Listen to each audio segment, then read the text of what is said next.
ये हमारे बेटों की जहालत है, ये हमारे बेटों की कमइल्मी है, ये हमारे समाज के खैनी और गुटखा खाने वालों की शरारत और बदतमीजी है कि जो कहते हैं कि पता नहीं आगे जाके हम मुसलमानों का क्या होगा, हिंदुस्तान में इसका मुस्तकबिल कैसा है। इधर खैनी लटाना है, गुटखा फाड़ना है, उधर हुक्का पीना है, सिगरेट दबाना है और चर्चा करना है कि इस्लाम का क्या होगा।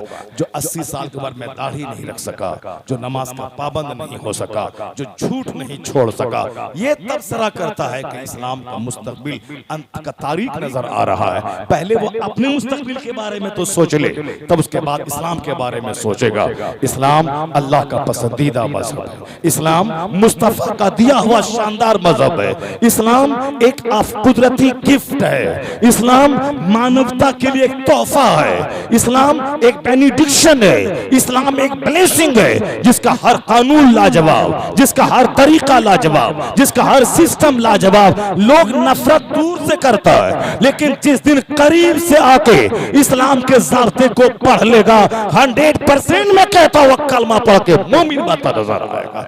यही रमजान का रोजा है। इसी रमजान के रोजे को देख देख कर न जाने कितने काफिरों ने कलमा पढ़ा, कितने लोग फास्टिंग करते, रोजा रखते। फॉर एग्जाम्पल, मैं अपनी तकरीर का पहला पॉइंट में शुरू करूंगा, थोड़ी देर ठहर के इस पॉइंट को मैं और मुकम्मल कर लेता हूं। जब बात छिड़ गई है तो और छिड़ जाए। एक बार जोर से बोलिए सुभान अल्लाह, एक बार जोर से पढ़िए ला इलाहा इल्लल्लाह मुहम्मदुर रसूलुल्लाह। ए भाई, ए कहां जा रहे हो, उठ के बैठो। तकरीर हो रही थी, भाग रहा। नात एक एक घंटा सुनता है, 2-2 घंटा सुनता है, पैसा देता है, जबान से नारा लगाता है। तकरीर जहां हो रही है फायदे की बात, ताकि ईमान पुख्ता हो, ताकि सीने में हौसला मिले, हिम्मत मिले, तो उसके बाद वो सुन के भागता जा रहा है। अब भागो मत, अगर भागता रहेगा तो कल कोई आदमी आएगा डराने के लिए, तो फिर उसके बाद बोलेगा हाँ हाँ तुम जो बोलेगा हम बोल देंगे तुम्हारी ही बोली, तुम बोलेगा ये बोलना है तो हाँ हम बोल देंगे।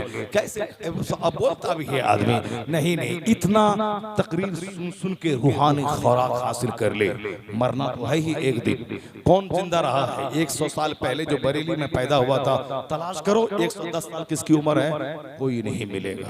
अगर कोई मिलेगा भी तो मुर्दा और जिंदा में कोई फर्क नहीं रहेगा। 110 साल में कोई जिंदा भी है तो मुर्दा से बदतर है वो। आंख कान नाक कुछ नहीं तो क्या, वो मुर्दा नहीं तो क्या है। अगर कोई है भी करोड़ में एक तो अपवाद है, और अपवाद साजो नादिर की कोई मिसाल दी जाती है, यानी कोई नहीं है। 100 साल के सब लोग चले गए, जमींदार, पत्नीदार, बैरिस्टर, लॉयर, एडवोकेट, आलिम, मौलवी सब चले गए। अभी जो लोग हैं ये भी चले जाएंगे। जब सब आने वाला जाने के लिए ही आया है, और जाना ही है, आज जाए चाहे 50 साल के बाद जाए, तो फिर जाने वाला जब जाने के लिए आया है तो अच्छे अच्छे ढंग से जाए, अच्छी मौत मरे। एक आदमी हॉस्पिटल में मर रहा है, कोई खेत में हल चलाते चलाते मर रहा है, कोई ट्रैक्टर चलाते चलाते मर रहा है, कोई साहब लड़ाई करते करते मर रहा है, कोई हाँफते हाँफते मर रहा है, कोई साहब नौकरी करते करते मर रहा है, कोई पंखे से लटक के मर रहा है, कोई जहर खा के मर रहा है। क्यों ऐसी मौत मरेगा आदमी? जब मरना ही है तो गौसे आजम के रोजे पे जाके मरेगा, आला हजरत के मज़ार के सामने जाके मर जाएगा, मदीने पाक में सरकार के रोजे पे जाके मर जाएगा। मगर सबको मदीने में मौत नसीब होती है क्या?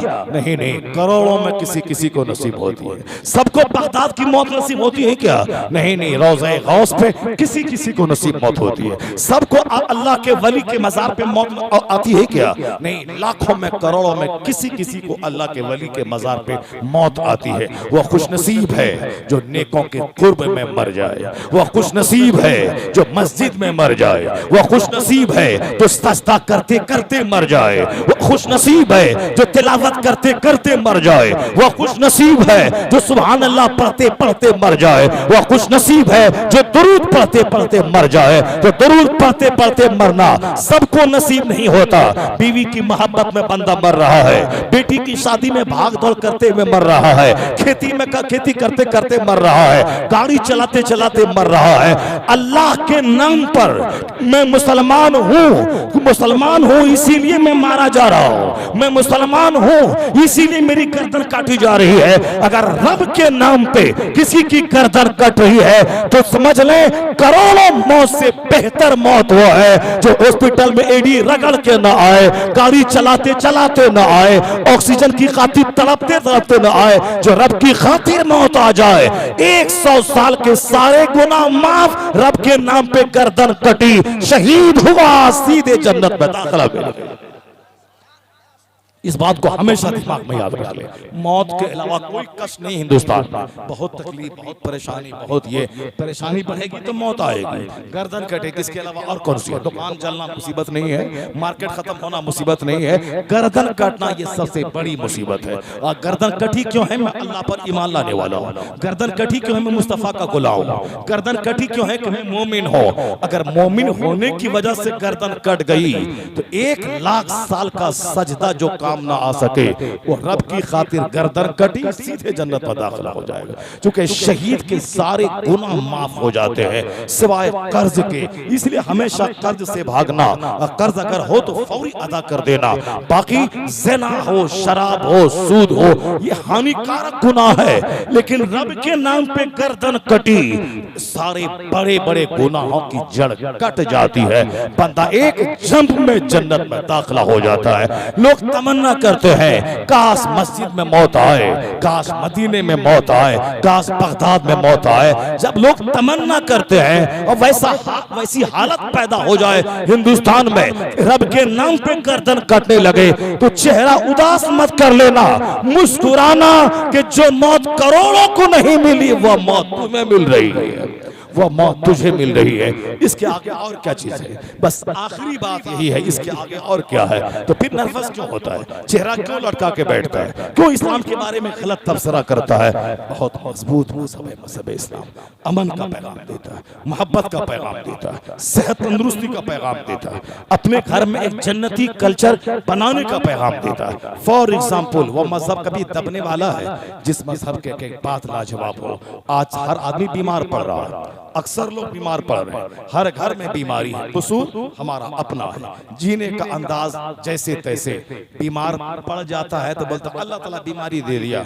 अल्लाह ताला बोला था कि सिगरेट पियो, अल्लाह ताला कहा था कि बीड़ी पियो, अल्लाह ताला कहा था कि बेवक्त खाना खाओ, अल्लाह ताला कहा था कि खाना खाओ फौरन सो जाओ, अल्लाह ताला कहा था कि कोई काम मत करो। नहीं, ये हमारा, अगर हमने खुद से सांप के बिल में पांव और हाथ डाला है और सांप ने काट लिया है तो कसूर हमारा है, हमारा कसूर। हमने खुद बैल से कहा आओ मुझको मारो, अब बैल ने मुझको मारा, ये कसूर हमारा है। रब ने नहीं कहा था कि तुम जैसे तैसे जियो, रब ने तो कहा था कामयाब जिंदगी गुजार, सक्सेसफुल लाइफ गुजार, हयात तैयबा गुजार। वह कौन सी हयात तैयबा? मॉडल बन के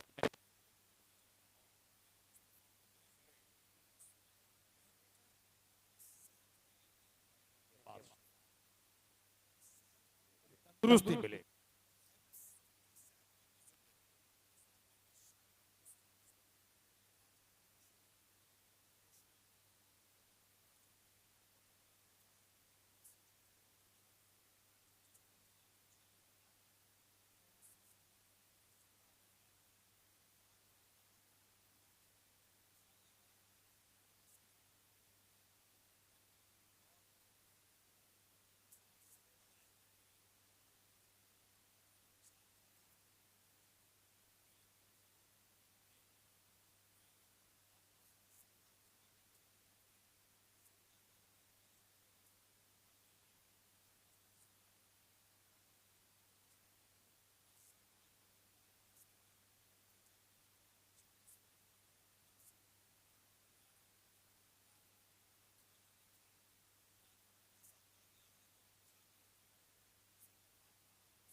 छोड़ दो। सरकार ने कहा था सबसे बुरा बर्तन वो है जिसको भरा गया हो, ये आदमी का पेट है। अगर भरना ही है इसका 3 हिस्सा कर देना, एक हिस्सा में दाना, एक हिस्सा में पानी, एक हिस्सा खाली रहे, ताकि सांस लेने के लिए, हवा के लिए, ऑक्सीजन के लिए जगह बाकी रहे। जो तीनों हिस्सा दाने से ब्लॉक कर लेगा, अब उसके लिए पानी के लिए जगह बाकी नहीं है, सांस के लिए जगह बाकी नहीं है, अब वो शख्स मरेगा कि नहीं, क्या करेगा? वो मरेगा। लोग भूख से नहीं मर रहे हैं, खाना खाते खाते मर रहे हैं। भूख से लोग बीमार नहीं पड़ रहे हैं, खाना खाते खाते बीमार पड़ रहे हैं। खाना खाते खाते मरना ये हमारा सलीक़े जिंदगी है। अब खाना खाते खाते बीमार पड़ जाना ये हमारा स्टाइल ऑफ लिविंग है, और हुजूर का स्टाइल ऑफ लिविंग क्या है जरा गौर से सुनिए। सरकार दो जहां ने कहा था इतना खाना कि कमर सीधी रह सके, कमर सीधी रह सके, और भूखा रहना। भूख एक नूर अता कर, भूख नूर अता करती है सीने में, और जो भूखा है उसी को इबादत का मजा मिलता है, और जो यहाँ तक दबा के खा ले वो इबादत की लज्जतों से महरूम रहता है। सरकार दो जहां के घर में 2 महीने तक चूल्हे में आग नहीं सुलगती थी। जब सैयदा आयशा फरमाती हैं रायतुल हिलाल सुम्मा रायतुल हिलाल उखरा, मैं 1 महीने का चांद देखती, फिर दूसरे महीने का चांद देखती, तीसरे महीने का चांद नजर आता, यहाँ तक के मुस्तफा के घर वालों की चूल्हे में आग तक नहीं सुलगती थी। 2 महीने लगातार गुजर जाते, कौनैन के मालिक और मुख्तार के घर में चूल्हे में आग नहीं सुलगती थी। तो पूछा कि अम्मी जान गुजर बसर कैसे होता था? कहा इल्लत सौदान, 2 काली चीजों के, अतमर वल मा यानी खजूर और पानी, इसी से गुजर बसर होता था। खजूर एक खा लिया, पानी पी लिया, 2 महीने तक खजूर और पानी पे रहना। और कभी कभी एक पड़ोस का आदमी बकरी का दूध दूकर हुजूर खुद नहीं पीते, वह मुझको दे देते, मैं पी लेती थी। ये है मुस्तफा का घर वाला। सैयदा फातिमा के घर में 3 लोग रोजे से हैं, मौला अली, सैयदा फातिमा, सैयदा फिजा।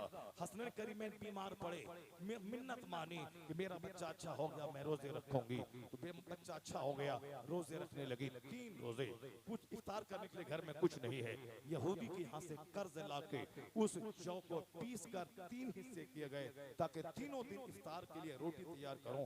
पहले दिन के हिस्से की रोटी तैयार हुई, लेकिन 3 लोग बैठे हैं। मिस्कीन साइल ने आवाज दी, ए नबी के घर वाले, मैं मिस्कीन हूँ, मुझे खिलाओ। रोटी उठा के 3 अशखास उन्हें दे दिया। फिर पानी पी के दूसरा रोजा चालू है।